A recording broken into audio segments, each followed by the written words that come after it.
Welcome to Eurofins Viracor Clinical Diagnostics Podcast, where I'll be sharing up-to-date scientific advances, key diagnostic testing, and our most recent innovations. Enjoy part 10 of our 10-part series, originally broadcast live from ATC24 in Philadelphia. Hi, this is Kevin with Eurofins Transplant and Viracor Views. This afternoon we're sitting at the American Transplant Congress 2024 in sunny Philadelphia. This afternoon we've got the pleasure of meeting Dr. Sarthak Virmani. He's a nephrologist at the University of Virginia.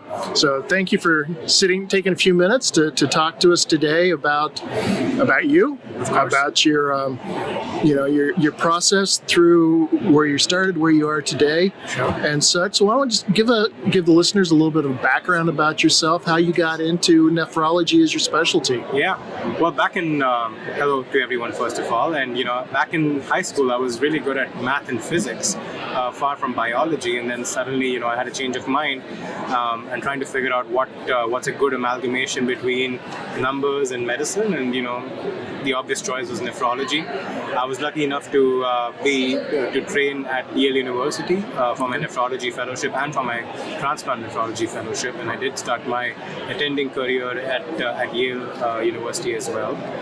And recently I've moved to University of Virginia over the past year or so. It's been a fun ride. It's been I'm still what I consider myself an early career faculty, but it's been fantastic. I've met fantastic mentors throughout the process, and that's what I think has helped shape my trajectory so far. Oh, very good. So How long have you been in this field of medicine? Oh gosh, medical school was it feels like years ago, but I think I started nephrology fellowship in 2017. Okay.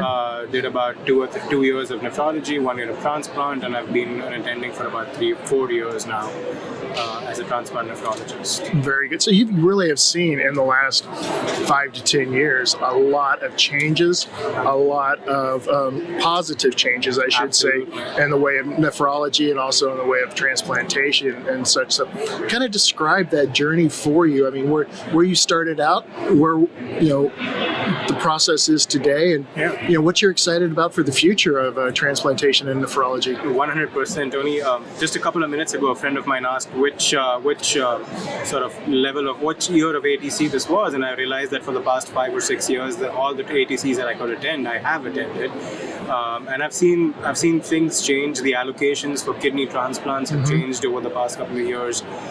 There was a time when there was a terminal creatinine of 4, or that was the limiting range, and now we're taking kidneys from people who have been on AKI dialysis, and we're pushing the envelope both on the recipients as well as the donors, the living donors. This morning I heard a great talk about obesity in living donors. So I think there's a lot of new changes. Again, the state-of-the-art talk about normothermic perfusions, how we can how can we procure more organs and rehabilitate them and put them into deserving candidates. So I think the world of transplant is fantastic. It's exciting. It's only going up and up, and I'm really excited to see where we will be. Obviously, xenotransplant is the next big thing as well. And two patients have had xenotransplants, showing good promise with them. Absolutely, like livers, kidneys, hearts, all organs. So soon enough, the joke is that someone might walk into your clinic with a pig of their own, and be like, hey, I need my servicing done. So we'll see all good stuff, but the future is bright, of course. You're talking about the advancements within kidney transplantation, and give me my ignorance, and feel free to correct me, but now they've got what they call it, probably not the proper term, but like the donation chain, where they'll have one donor and then it will impact up to 8 plus other donors are able to then, through the succession of successive curing the organ, and then going on to multiple sequential donations and like that. I mean, that seems to be one of the big advances that's happened recently too. Absolutely, yeah. And one of the prior centers that I was working at had a chain of 9 consecutive donations and kidney transplants, which is fantastic. And let's not forget to recognize the contribution of the first person who starts off the chain, which is an altruistic donor. Right. So maybe I should take this moment to talk to everyone who's thinking about donation, who's healthy enough to donate. Because if you're healthy enough, you just need one kidney to be alive and to live a normal life, frankly. Right. So if you're able to help out, please sign up to be a donor and help with any way you can. Right. And I think the stigma's been slightly broken over time too, where it used to always be, it was a deceased donor for an organ transplant, and now it's like, no, you can donate one kidney, and that's going to help out 1 or up to 9 people, as you said. You could donate a portion of your liver to somebody that needs one. Liver is, I think, last I read, but again, things change so frequently. One of the only organs that will regenerate and go back to its normal size and normal configuration. You can donate a lobe of a lung, or even a full lung if necessary, and like that, and still, as a donor, live a very, very good normal life. Yeah, no, absolutely, I agree with that. And as I said, when I talk to my patients in clinic, I tell them that living donation is your option 1, living donation is option 2, and living donation is option 3, and let's use deceased donation only as a backup if those first 3 options don't work, because why would you not? Exactly. I think even the AST's efforts towards promoting living donation and a lot of other sort of communities and programs, I'm really excited to see where that sort of takes us as well. Yep. And there's also been too a bit of a culture change in allowing either like CMV positive donations, even so far as HIV positive patients. ABO incompatible transplants, and these days we're doing hepatitis C NAT positive transplants, we're doing hepatitis, well, that's again in terms of disease donation again, but as I said, donors in general, both living and deceased, I think we're pushing the envelope. As I was alluding to, like hepatitis C NAT positive donors and hepatitis B NAT positive donors now, and to a point where we've done enough number of hepatitis C transplants across the country, wherein we're changing the age-old adage of KDPI, and hepatitis C being a part of KDPI is being challenged right now as we speak. So, as I said, right from the policies to accepting older, more robust recipients, to accepting donors that may have previously been labeled as marginal or extended criteria or difficult to place, are no longer difficult to place as much. It's just how much, if you want to place them or not. So how much of a role do you feel that the advancements in the pharmacotherapeutics, as well as in the laboratory diagnostics, have helped out with opening up the arena, so there's a larger pool now of potential donors? Huge. I mean, you cannot deny the contributions of both those. So part of the increasing the donor pool is increasing immunological mismatch as well. And so, with the better therapeutics, better monitoring, patients are able to receive that organ and then be cared for in a much easier way. Gone are the days when people needed biopsies every couple of days or weeks, and now we have non-invasive sort of monitoring assays. We've got better drugs. We've got post-stimulation blockade, which is now prime time already. Like 5-7 years ago, I was seeing a lot of talk about whether it's going to be prime time or not. I think we're moving on from that already. So again, whether it's therapeutics, whether it's interventions, whether it's infectious diseases, whether it's immune assay monitoring, it's exciting, and especially at times like these at the American Transplant Congress, it's exciting to see what's next in the pipeline. Yeah, that's very good. ATC's done a fantastic job the 5 or 6 years that I've been associated with them, with Eurofins Viracor, and just seeing what they're doing, really pushing out there for the awareness of donation. And it's not a negative stigma as it had been in the past, which is good. And people realizing too that you can make a significant difference with the small donation. Yeah. And then again, there's something like Circle of Excellence that the ATC, the AST is sort of supporting, and making sure the donors don't lose any work reimbursement. Little things like that go a long way, because these are the challenges or the barriers that most donors face in trying to come up, and and then I know of some programs which have multilingual donor programs, so that's the other part where people were losing donors to barriers in communication, right? And those barriers are now social stigmas. So addressing them, and cultural differences. What may be true for a Southeast Asian donor may not be true for a person from Southern Virginia. So again, understanding the culture, understanding the stigma, understanding the background and I think addressing all of those concerns have been fantastic in improving the donor pool. Yeah, that's very good. Yeah, and you're talking about the quality of life post transplantation. I was walking around the floor here earlier, and I saw that there's a group out here talking about pregnancy post transplantation. And some other life changing events, and like this. Interviewed a young lady this morning who. One of the co-founders of the group, Mr. Clegg, he is a liver transplant survivor who actually went on to win a bronze medal in the Olympics in snowboarding. Yeah. No.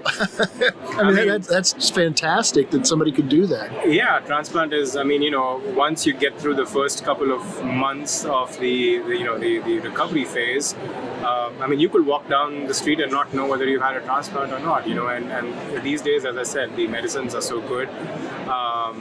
It's like having any other sort of chronic disease, but living with it, and you can live a near normal life with transplant. So that's great. That's very good. And I think too, the whole we're in it now, the social media aspect of it too. I've talked to a number of people, and I've actually got the opportunity to interview a few more here at ATC, where they are physicians, but they're also transplant recipients. We had a gentleman talk to us a few months ago, was a heart transplant, required a heart transplant while he was going through his medical school training and such. And now he's got a podcast out there called Both Sides of the Stethoscope, which is a really good program to listen to. Lady will be interviewing tomorrow. And the name escapes me right now, but she was also was in her. I think she's getting ready to start her fellowship, and she underwent a heart transplant, and now she's doing everything, and it's really. And not only recipients, but an increasing number of physicians are now, recognizing that they can be donors as well. So I'm finding, there are a lot of my colleagues and friends in, Wisconsin and other areas that are stepping up as donors, and so again, people are realizing that the taboo or the restrictions perhaps with being a recipient of an organ transplant are not as strict as what they were previously, and as you allude to, whether it's pregnancy, whether it's travel, whether it's whatever it may be, going on to winning an Olympic bronze medal or a gold medal for that matter, transplant is no longer a hindrance to that. And one of the things she was talking about today is they sponsor a lot of kidney transplant patients and such for different athletic events. One of them that happened this weekend is down over in Kansas, and it's the name just jumped out. It's a gravel 200 or something like that, and it's a basically off-road bike race. 200 miles. They've got a team of kidney patients that are riding in that race. They go out. They'll do like mini marathons. There's the Leadville 100. It's a 100-mile run. Then they've got a team that do it. So it's not. You kind of hear about that poor person. They got a transplant. Their life's going to change so much, and with the proper therapeutics, with the proper monitoring, the proper lifestyle changes, there are people out there living a better life than I'm living, and doing so many things that I can't do. So props to them for being able to do that. And that's exciting to see that going on. Yeah, and I see that firsthand in my patients in clinic, and it's really, that's what, you go back home feeling content that, you've made a difference, and you so while as good as they are in their current life, like prior to the transplant, they were battling kidney disease or heart disease or liver disease, and you in your own little way and your own 2 cents were able to help out that person go back to their normal life and go back to their sports, go back to whatever they like doing, and that's what makes me sleep better at night. Yep, people can live good, better lives. Absolutely. I'm gonna read you a quote that I pulled up on you, and I'm just curious if you maybe want to expand upon it a little bit or not. But it said, even when fully vaccinated, immunosuppressed individuals must continue to exercise extreme caution and practice social distancing. Very common theme was, hey, I know it's been a year, I've not seen my children, I've not met my grandchildren. It's heartbreaking for you as a transplant physician, as a provider, and as someone trying to make sense to these patients. What are your thoughts?